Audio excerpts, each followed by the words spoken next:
Uh, It is Tuesday, October 12th, 2021. We are convened as the Provo City School District Board of Education.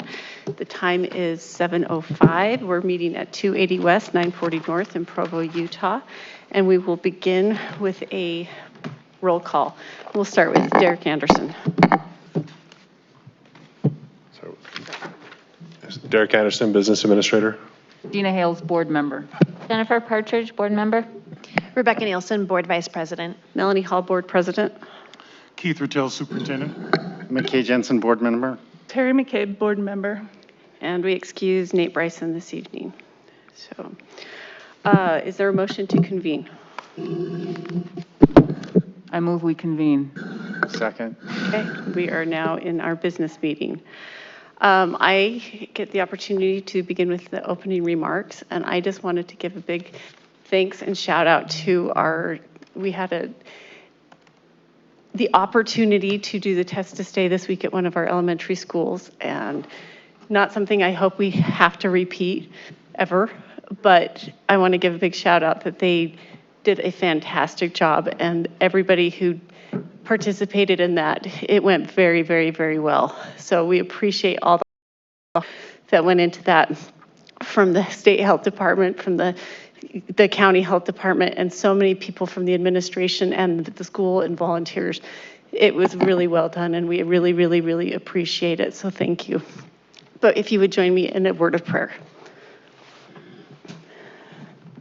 Our dear, kind, gracious Heavenly Father, we ask Thee as we participate tonight in our board meeting that Thou will be with us, that we'll be able to have Thy Spirit to be with us to make the decisions needed to move forward this school district.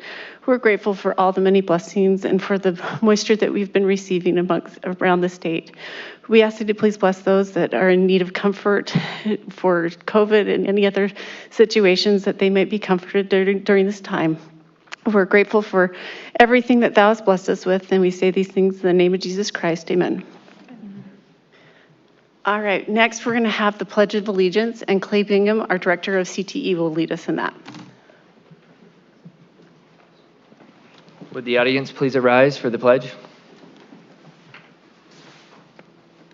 I pledge allegiance To the flag of the United States of America and to the republic for which it stands, one nation, under God, indivisible, with liberty and justice for all. All right, next we get to recognize our Provo Way Award winners this month. So I'm going to turn the time over to Jason Cox. Thank you this evening for the opportunity again to recognize such wonderful people. It's a great sign to see how dedicated they are. They came out on a night like this to give you an opportunity to thank them personally. So we have some wonderful people we get to recognize. We have, if you wouldn't mind standing when I call your name.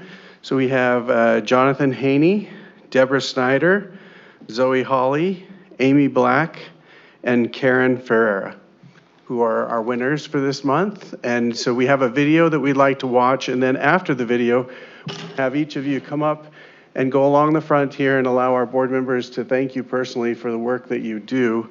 You don't have to stay standing during the video, though.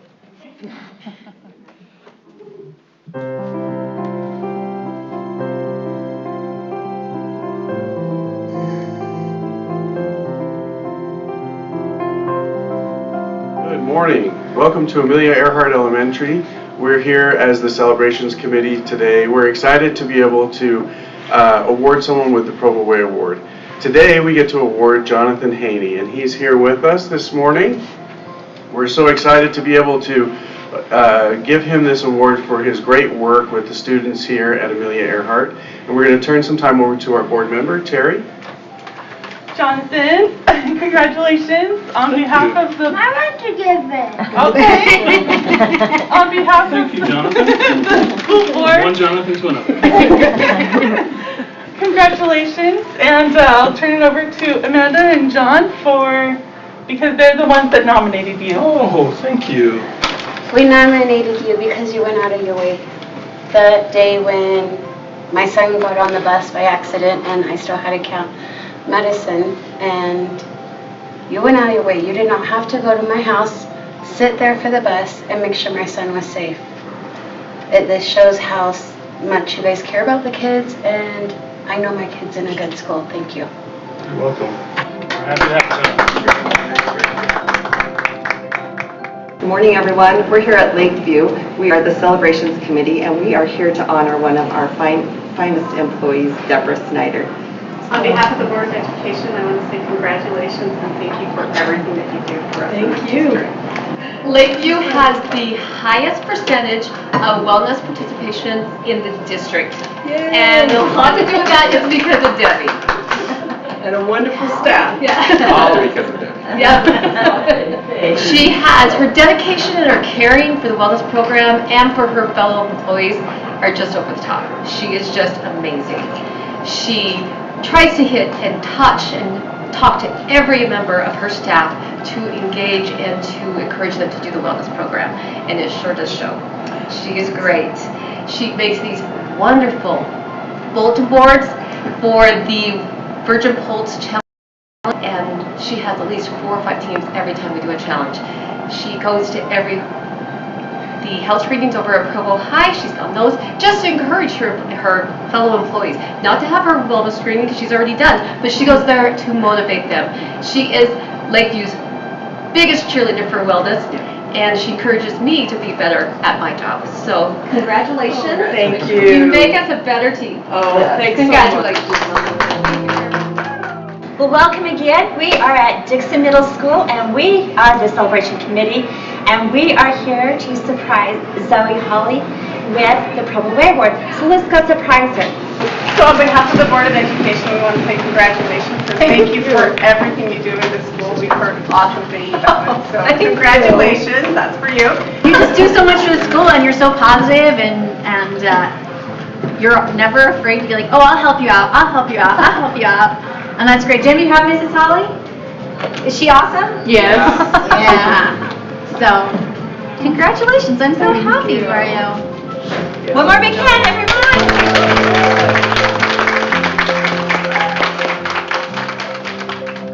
Hello, we are here at Provost Elementary. We're going to celebrate a teacher who was nominated by a parent. Her name is Amy Black. She's a first grade teacher. We're so excited to go in and surprise her with this Provo Way Award. Wonderful things you're doing here at Provo Elementary. Congratulations. And here's some sorry to get emotional. I love Mrs. Black. She is such a great teacher. She does so many special things for the little kids. And my daughter Abby and Ellie, they just love Mrs. Black. And this is a picture of Abby and Mrs. Black. I'm going to give that to you too. And Mrs. Black does so many special things for the kids. She sends them all special notes, handwritten notes, in the mail for their birthdays, over Christmas, over summertime, when she goes on vacation. And she writes some special notes to really help them, make them feel good. Like she sent this picture of Abby and some friends from her class. And she wrote, "Dear Abby, here's a picture of you, 4 stripy girls. You are beautiful. Love, Mrs. Black." And these little things are such treasures to parents and kids, and just make good. And these are the kinds of things that make first grade great and wonderful and.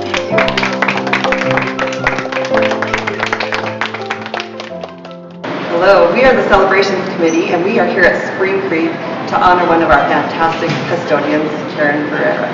We are going to go check out a leaks and surprise her, so come follow us. On behalf of the Board of Education, we want to say thank you and congratulations. You've done just such an amazing work here. Thank you. Congratulations. You stepped in, just like didn't miss a beat. Like Spring Creek didn't even know that we had a transition. She's worked so hard, and we were thinking we wouldn't be able to get as good a head custodian as we've had in the past, and you just hit the ground running, and we feel so blessed that you were here. So we really are just it's gonna be a loss for us, and we wish you all the best.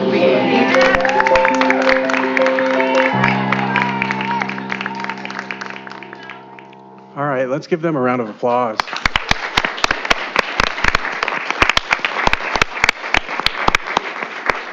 I'd like to have you start over here, and again, we would love to have you give our board members a chance to thank you personally for the work that you do. We'll have you come over here, watch your step. There is a little cord right here in front, so please don't trip.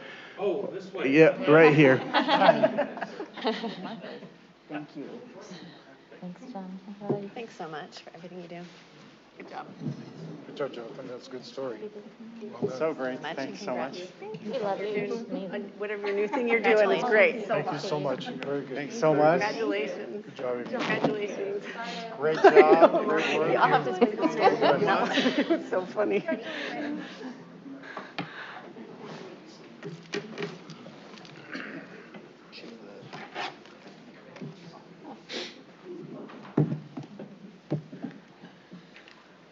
Again, congratulations. That's one of my favorite things is we get to support these awesome workers and people in our community. So thank you. Congratulations again. Next, we're coming to our point of public input. If you haven't already, over here on my right, your left, is a piece of paper that if you would like to address the board, we would like you to fill out. And if you do so, please hand it to Bonnie. Bonnie, if you'll raise your hand, if you'll give it to her, then we can then call on you to address the board.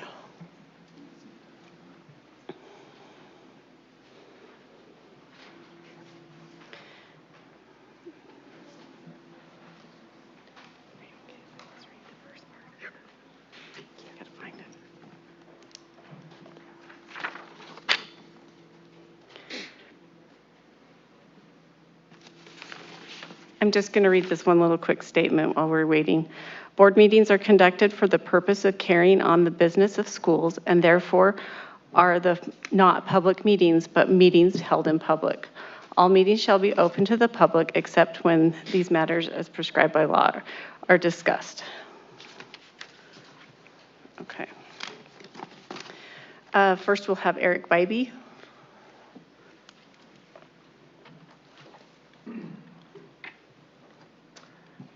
Hello, thank you for this opportunity to speak with y'all. I just wanted to take a minute to come here and publicly express my appreciation for the hard work of educators, both at the schools where the school where my daughters attend, which is Timpanogos Elementary, as well as in my other interactions with educators in the district. I'm a former middle school teacher. I know how hard it is to shift things on a dime, and I just feel like teachers aren't recognized enough for how well they did that during this pandemic. Shifting literally from 1 week to the next to online learning, and then doing a 180 back again, right, to teach students in person. And I just watching the videos that we just watched, I'm just struck again at the awesome and really noble work of educators, of school leaders. I find it, have found it for several months disheartening to see that the way that the work of teachers has been politicized by local elected leaders and specific programs, for example, having to do with things like social and emotional learning, have been characterized as some kind of plot to indoctrinate students when really they are, if you're familiar with them, you know that they are about helping students deal with the trauma that we have all been facing throughout this pandemic. And one thing that I can say, so I now work as a teacher educator at a local university. And one thing that we struggled with before the pandemic, and it was a struggle across the country, is convincing people to be teachers. And because it is so hard, right, even under normal conditions. And I would just really hope that folks who are listening or who are watching put a second thought into buying into some of these politicized arguments that further complicate and even villainize the work of teachers, because again, it is so important, it's vital, and and I really think the downstream effects of that, of participating in that rhetoric, are just having a really deleterious effect on not just on who is a teacher and their work, but who even wants to become a teacher. And so I'll end there, while also expressing thanks for your work on the board and everything that I know that you do to address students and their needs. So thank you. Thank you. Elise Nui.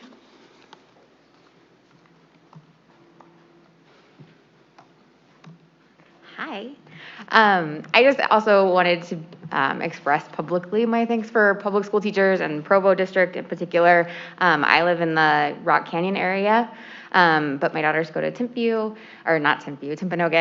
And I've just been so impressed with their teachers and their leadership there. And as a former public school teacher myself, I know it's one of the hardest jobs, and I've had a few different careers now, and it is by far the hardest and most complicated, but also the most joyful job that I've ever had. And again, that's under the best circumstances. So I've just been so impressed.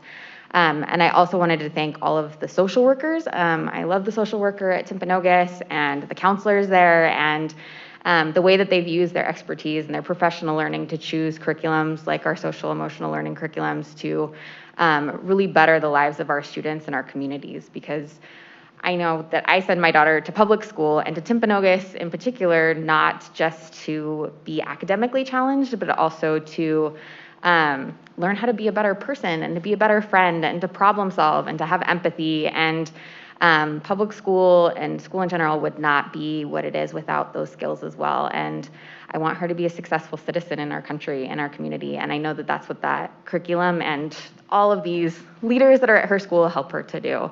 So I just wanted to say thank you to all of them publicly and all of you for supporting them in the ways that you do. So thanks. Thank you. Cree Jones.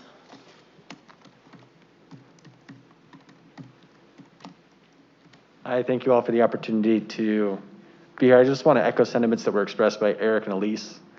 Grateful for all of the great work that the board is doing and during this incredibly challenging time and all of these issues that we're facing. I also have a daughter that attends Timpanogos Elementary in the 3rd grade. And I appreciate all of the great work that her teachers are doing and that her principal is doing, and just a great community that exists at Timpanogos. And I echo the sentiments of Eric and Elise that I think that we should give teachers the autonomy and the space to teach my daughter and her classmates in ways that they think are in their best interests, and we should shy away from politicizing efforts by teachers to support our students. Thank you for your time. Thank you very much. Heather Scablin.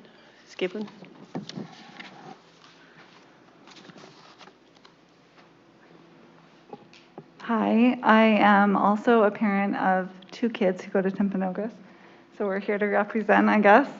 I have a 3rd grader and a 5th grader, and I'm going to read, because I'm not quite as well spoken, so I'm going to read what I've written to you all, and then I have a little anecdote to share as well.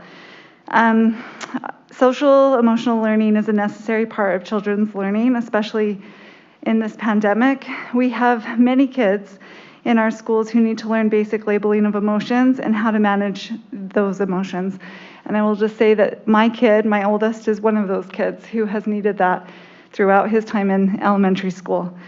Many social emotional curriculums, including Second Step, which teachers are using in the classrooms as facilitated by our school social workers, are preventative measures that help students find ways to manage trauma, stress, and a myriad of other things in positive ways. It also helps kids from needing further interventions at a later age and allows teachers and social workers to identify kids who are at risk and who might need extra support. And before I came here, I was telling my husband where I was going and what I planned to talk about, and my 11-year-old heard me, and he said, "Do you mean Second Step?" Because I had said social emotional learning, and I said, "Yeah, that's what I mean." And he said, "Oh, we do that in my classroom." And I said, "Well, what does that look like for you? Because I'm curious, like, what does that mean to you?" And he said, "Well, the last time we talked about 2 kids who had different perspectives on something that had happened, and like they showed one kid's perspective and then they showed the other kid's perspective, and they talked about how they could come to a solution. So in practical, like a very practical way, he explained to me what that looks like. And it seems pretty straightforward that that's important. And I will just echo what the last folks said about trusting teachers. Both my kids have had absolutely fantastic teachers at Timpanogos, and an exceptional principal. And I think we just need to honor that and trust our teachers. Thank you. Thank you very much. Megan Van Wagenen.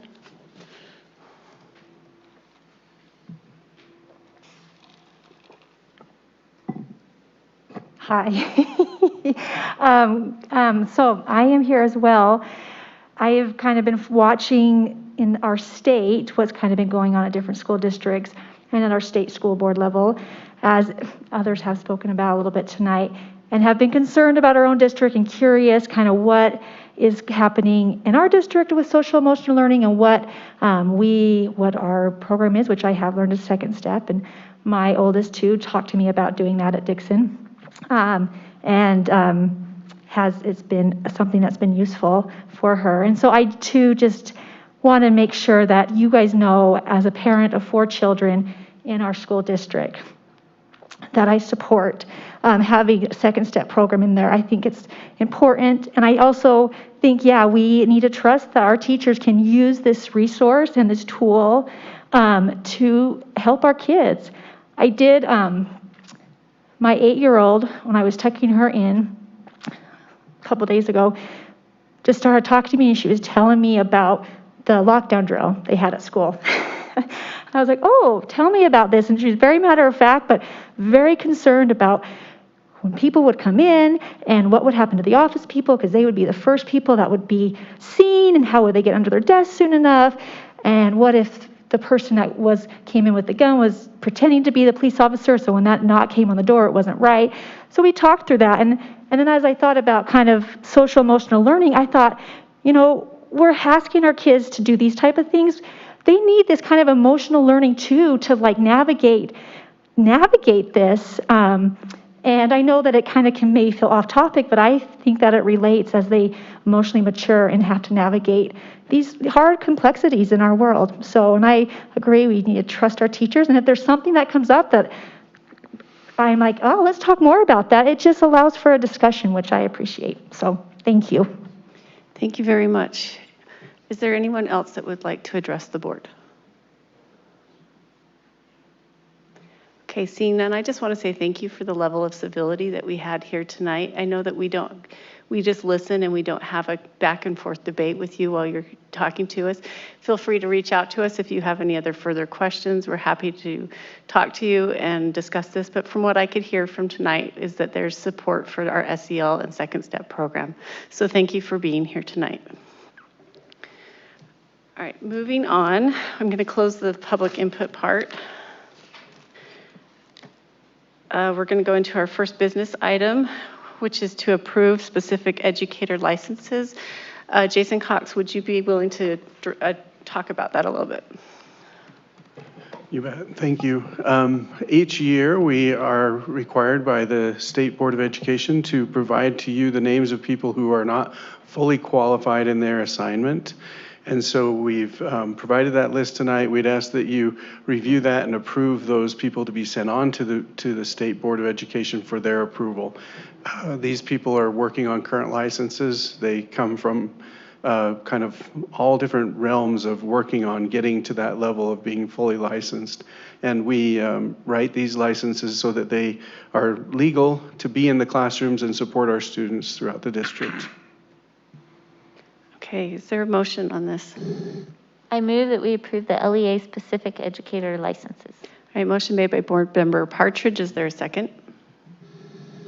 Second. Second by Board Member Nielsen. Is there any further comment or discussion about this? All right, seeing none, all those in favor indicate with aye. Aye. Any opposed? The motion passes unanimously. All right, next we are going to have an approval of Provo High School travel fees. Derek Anderson, would you be willing to talk a little bit about that? Yep. So we have before the board is an approval of two fees. The one fee that is the removal of the junior varsity fee from the fee schedule, and they will be charged the same amount as the varsity. So if you're cheer at all, it's just one fee, and that change allows them to also go to the camp with the varsity group also. So that's one fee. The other fee is a new fee, and so this is would be the first approval, and that is a performing arts fee to go to New York City. There is. Now I'm good with numbers, so I think there was 5 that they said. I couldn't tell you exactly which ones they all are, but I think it was dance, ballroom, band, orchestra, thank you, orchestra, Choir. yep. And so this would allow all of them to go to New York for that performing arts trip. All right. Is there a motion? I move that we approve the travel fees for Provo High School as discussed in the study session. Motion made by Board Member Hales. Is there a second? I'll second. Second by Board Member Jensen. Is there any further discussion on this motion? All right. Seeing none, all those in favor indicate with aye. Aye. Any opposed? The motion passes unanimously. All right, next, we need to approve the fiscal year 2021 financial audit. Derek, will you speak to that a little bit? Yep, so this is the FY21 year-end financial audit. So what happens is our fiscal year runs from July 1st and then goes to June 30th, so it kind of crosses years. And so this is the year ending 2021, June 30th, 2021. The audit was a clean audit. That means they had no findings. They had an unmodified opinion.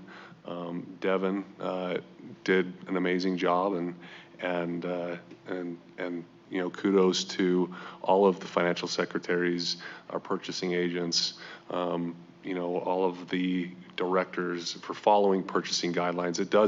It really does take a team, an entire team, to have come out with a clean audit because of the strenuous requirements to come out and have a clean audit. So it's always an impressive to have no comments and no findings. And you know, to speak to that, we were just awarded the GFOA and the ASBO award for financial excellence for our 2020 audit. So last year's financial reports. Usually what happens is you submit them, your final audit, like what we have here, to these agencies, and then they will go through a period of reviewing that document, and then they will issue that award, typically kind of in the, you know, sometimes spring, fall, or a year later. So we were awarded that for our 2020 audit also.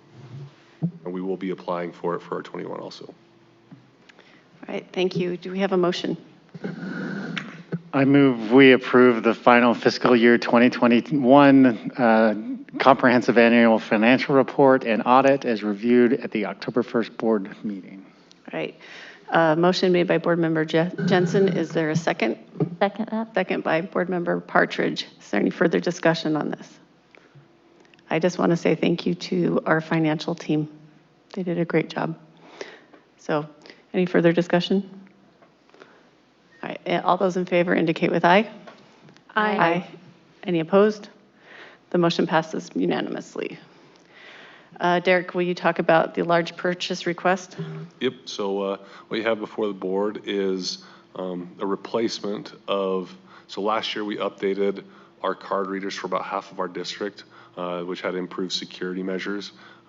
This is to go forward and replace the other half of those throughout the district, so that way we have those enhanced security measures of those cards. This is going to come out of existing budgets. This is not an additional request for new budget. This is already part of the budget that that department is working with. Okay, is there a motion? I move that we approve the large purchase request of $112,335 for card readers. Motion made by Board Member Nielsen. Is there a second? I second. Second by Board Member Hales. Is there any further discussion on this motion? All right, seeing none, all those in favor indicate with aye. Aye. Aye. Any opposed? The motion passes unanimously. All right, next we need to approve the consent calendar. Is there a motion? I move we approve the consent calendar. Motion made by Board Member Jensen. Is there a second? Second. Second by Board Member Nielsen. Is there any further discussion on the consent calendar?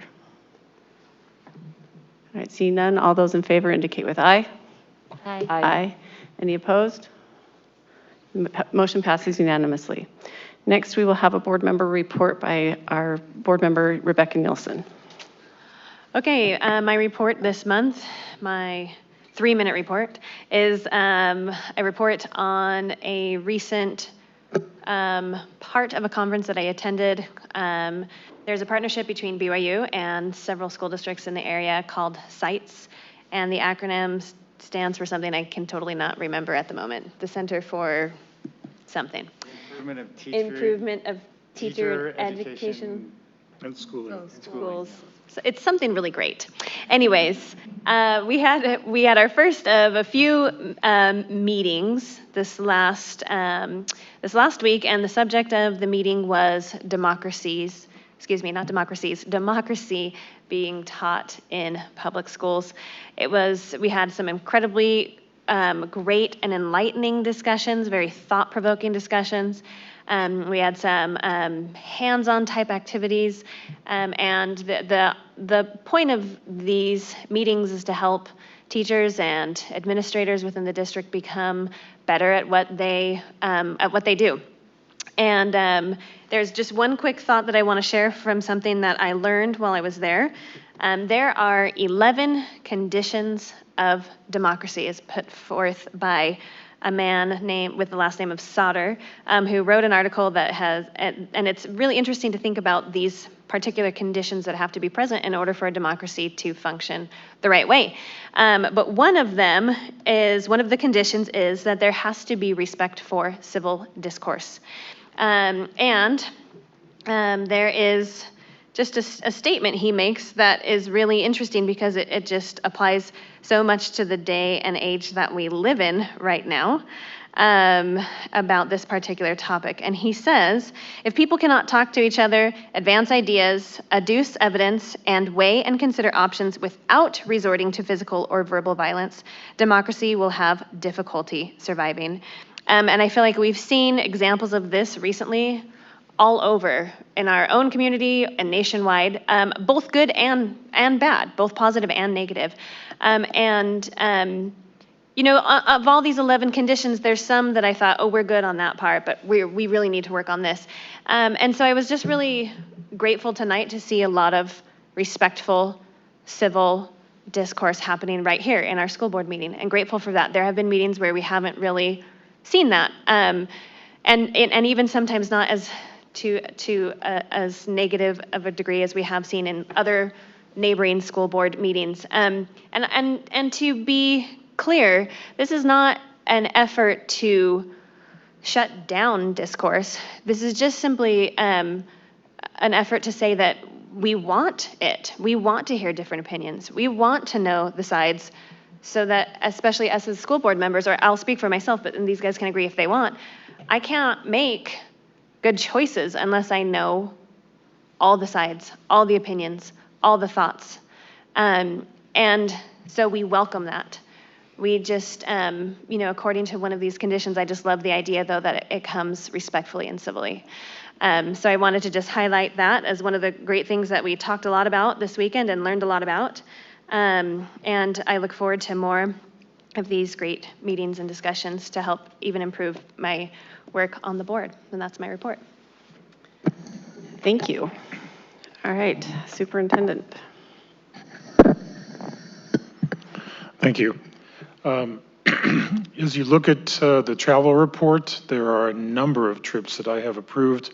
I have, as defined by board policy and procedure, the permission to approve trips that are in-state and or trips that have been conducted before. And for the public's knowledge, both of you, And those watching. And those watching. We regard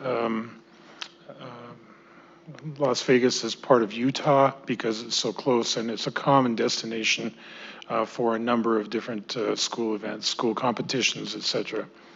All of these that I approved are either athletic events or CTE events, with the exception of, I believe, 1 or 2 activities such as choir or debate. So they're all there, and you can have a look at those.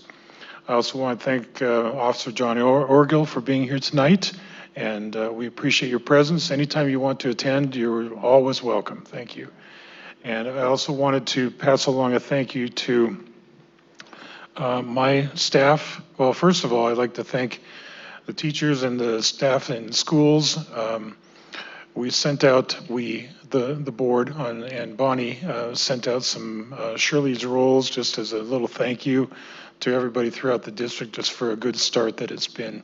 We're almost two full months into the school year at this point, and it has gone remarkably well. Nobody really knew what to expect for this year. This year, COVID, the sequel, right? And so it's one of those things that we're trying to manage. And then I also wanted to thank both my staff and also especially the health department and the mobile testing team for an outstanding event. If you have to have a testing event to check for COVID and the health of kids and adults, this is the way to do it. We'd rather not do it at all, but when we have to do it, it's nice to know that we've got professionals who are so willing to take part in this and help us. And that is my report. Thank you. Oh, and I wish all a happy fall break, which starts tomorrow at about 3:30 in the afternoon. I echo those sentiments that enjoy your fall break. I hope everybody has gets to relax a little bit and enjoy their professional development day on Tuesday. So again, thank you for joining us this evening. Is there a motion to adjourn? I move we adjourn this meeting. Thank you for being here tonight.